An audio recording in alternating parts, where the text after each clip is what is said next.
Good evening, folks, and welcome to this week's episode of Beer Rating with Sean Connors. As you can see, the beer of choice this week is Erdinger Weibbier. Now, I'm sure I'm bastardizing that, but basically it's a German weissbier, which is basically a wheat beer, or weissbier translation is white beer, which is a wheat beer. So let's get this baby open and see what we think. Now, the glass I'm using today is actually a wheat beer glass. It's similar to a Pilsner glass that we've seen before. That was a Pilsner glass. This is a wheat. The big difference is the Pilsner glass is pretty straight up and down type thing, and there is a little bit of curve. Whereby the wheat beer glass got the more of a bulge in it, and it's a little bit bigger. And the main reason it's bigger is because wheat beers normally have a substantial amount of head. So this glass, supposedly, it prevents the beer from going flat, and it also gives room for the head. So as you can see, you got quite a bit of head already. And that's quite common with wheat beers. Now this beer as well, it's done a second fermentation in the bottle, which is quite common with wheat beers and some other beers as well. This is a wicked amount of head, but once again, wheat beers, that's quite common. So with beers with second fermentation, a lot of times you're going to get stuff in the bottom, and that's just precipitate settling out. And I still got a little bit left in here, so I can get more.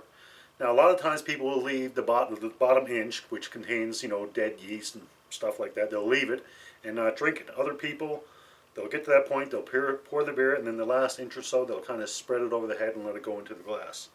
Not quite sure what I'm going to do with it yet, but we'll see when we get there. I've got to let that settle for a bit. Alright, so this is brewed in Germany. It's in the Bavarian state, and it's the only brewery in the Bavarian state which specializes in wheat beer. And they've been doing that since 1886 in the city of Erding, so I guess that's where the name comes from, Erdinger. And once again, it's in Germany. It's alcohol content 5.3, so not bad. And apparently, according to the website, it's the world's most popular wheat beer. So there you go. And they describe it as being frothy, which obviously, spicy wheat and mildly hopped.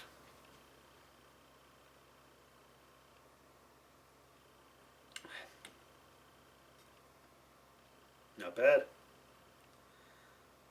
Got a lot of foam at that time. So there you go. I got about an inch or so on the bottom. Actually, I probably got another inch and a half, 2 inch. Substantial head, but hey, it's not a bad thing at all. So I'm not going to waste any, so I'm actually going to include a little bit of extra stuff. And as you can see, the color, it's kind of like a straw golden, but it isn't clear. It's cloudy, which, as I said, is quite common with wheat beer. And it's more so when I get to the bottom.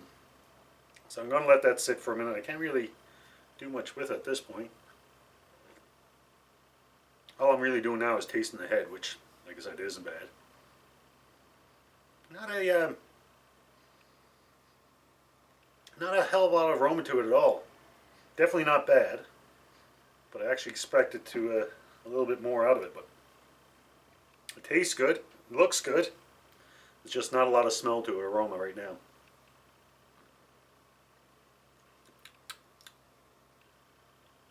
Not bad. Alright, let's see. There you go. As you can see, I got a little bit of cloudier when I got to the bottom. That's a little bit of yeast. Flavor, we'll call it. Alright, while we're paying attention to that, I just want to talk about the last 4 weeks. We've been talking about the ingredients in beer, being your malt, your water, your hops, and your yeast. And for the last 4 weeks, every week I've talked about one item. So this week, I want to put it all together and just give you a brief, simplistic view of what happens in the beer process. Now this is there's nothing scientific about this. This is going to be extremely simplistic and gives you an idea of the brewery process. Nowadays, obviously, there's a lot more science and sophistication to it, but I'm just going to do it really basic. So what we start off is your barley. As we said before, your barley is your malt. However, you can use other grains, whether it be wheat, as in this case. It could be rye, it could be rice, whatever the case might be. Originally, it was barley, so I'm going to go with barley. And normally, if you use anything other than barley, you would say it's, if you say malt, people think, or people know it's barley. If you're going to use another grain, such as wheat, you'd say malted wheat or malted rice, whatever the case might be. So we'll pretend that this is just picked off the field. It's straight off the field. So what they would do, they would spread it out. And back in the day, they would actually have spread it out on floors. Like it'd be a wooden floor, they'd spread it out. And I think they call it the malting floor. Nowadays, with science and everything else, it's more sophisticated. It's in a vessel, but we'll go for this process for now. So this is your making of your malt. So basically, you put your grain there, you spread it out on the floor or wherever the case might be, and they used to wet it. So I'm just going to use this just to show it's being a little bit wetted. So you want to keep it damp, and also they would add hot air. So I'm just going to use this little heating gun, and they would do this for a couple of days. And the purpose of this is basically you're trying to mimic the conditions of as if the grain was in the ground. And what that does, it starts the grain to sprout. And that's what you want, because when it starts to sprout, then you have better access to the starch. Okay, so we'll pretend that's after sitting for a couple of days. Those couple of days, once I said, they'd aerate it, keep it warm, keep it moist. After a couple of days, the grain would start to sprout. At that point, they want to stop it right away, because you don't want to sprout all the way. So what they would do then, once it starts to sprout, once it starts to sprout, you would dry it out as quickly as possible. So we'll say this.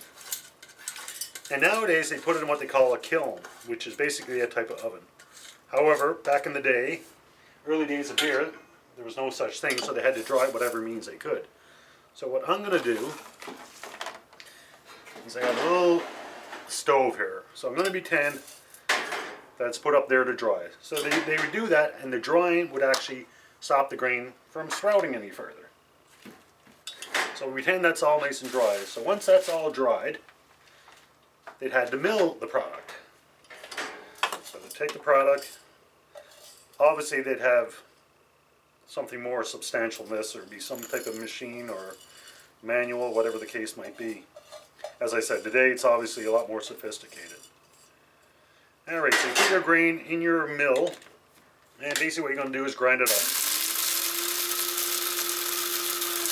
So there you go. Your grain is now milled. So once it's milled, the next step is what they call the mash. So basically what that is, this is now what they call grist. It's malt, but it's also called grist. So you would add water to your grist. I got some water here. Put that in. And basically you would heat it up again for an hour or two, whatever the case might be. So we'll pretend this is on. And what this does, it releases the sugar in your grain. We said that once it's sprouted, that pretty well gave us access to the starch. Well, heating it will turn the starch to sugar. So after a while, the sugar's gone out, whatever the case might be. So now what we have is called wort. And wort is basically just sugary water is what it is. So the next step we have is what we call the lauter. Sorry about that.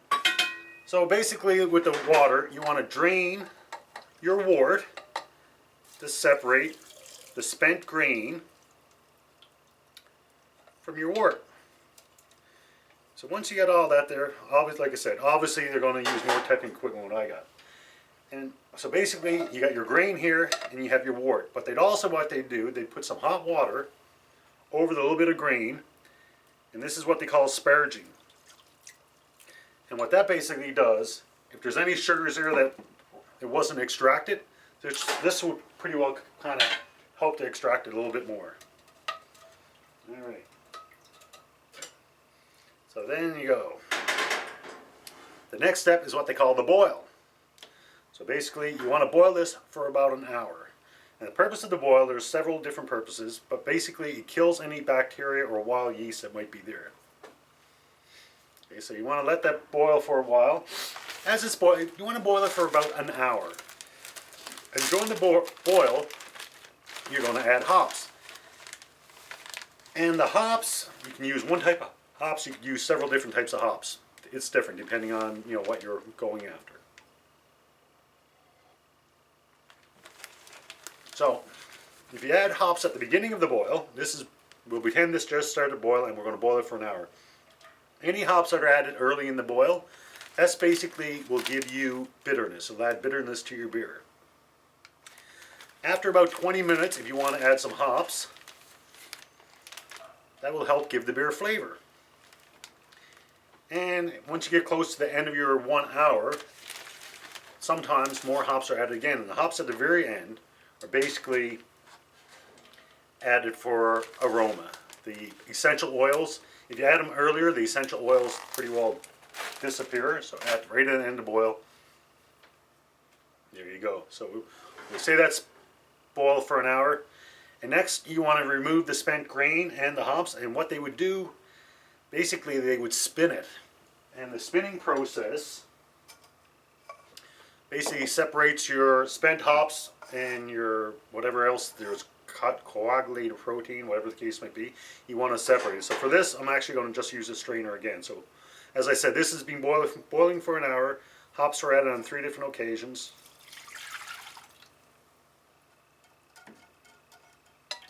Like I said, this is really simplistic, but it'll give you a basic idea. Okay, so next we got the fermentation. Once it comes off the boil, you got to make sure it cools properly. You got to have it at the right temperature. If it's too hot, it's going to kill your yeast. If it's too cold, the yeast won't be active enough. So they normally put it through a heat exchanger, but for this case, we'll just pretend that it's gone through a heat exchanger and it's cooled to the proper temperature.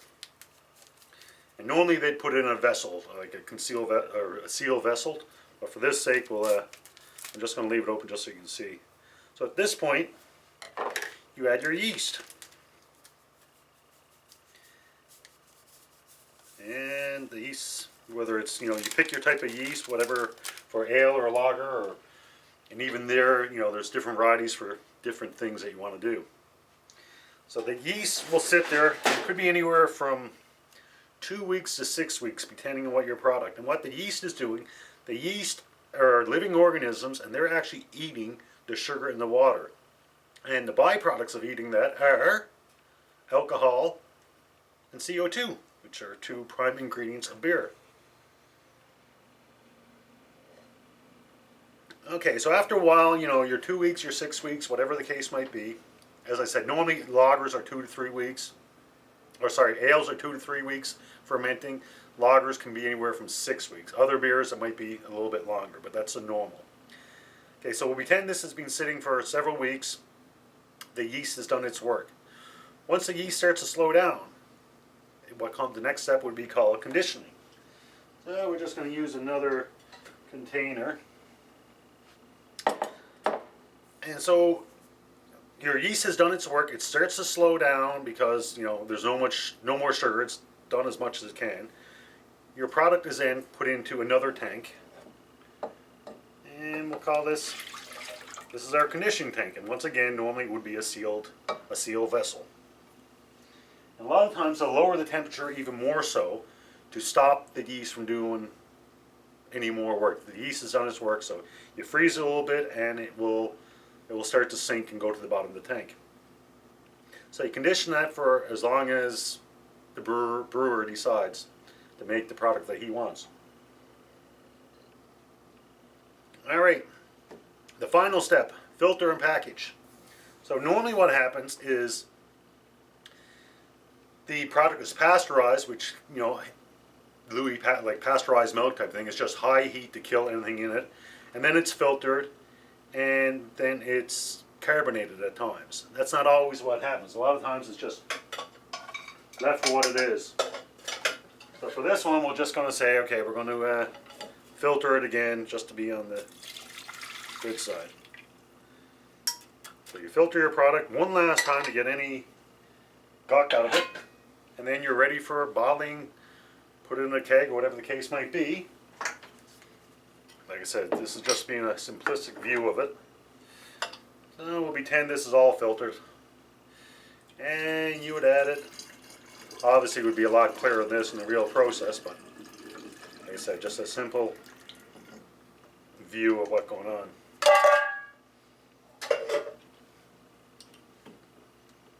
And then you cap it. That's a beer making process. Like I said, it's a pretty simplistic view of what happens, but it gives you a basic idea. And back to this product.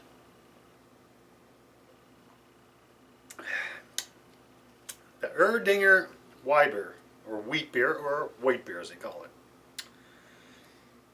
It's refreshing, it's tasty, it's not too filling. It's a little bit more filling than a Pilsner for me, but it's not bad.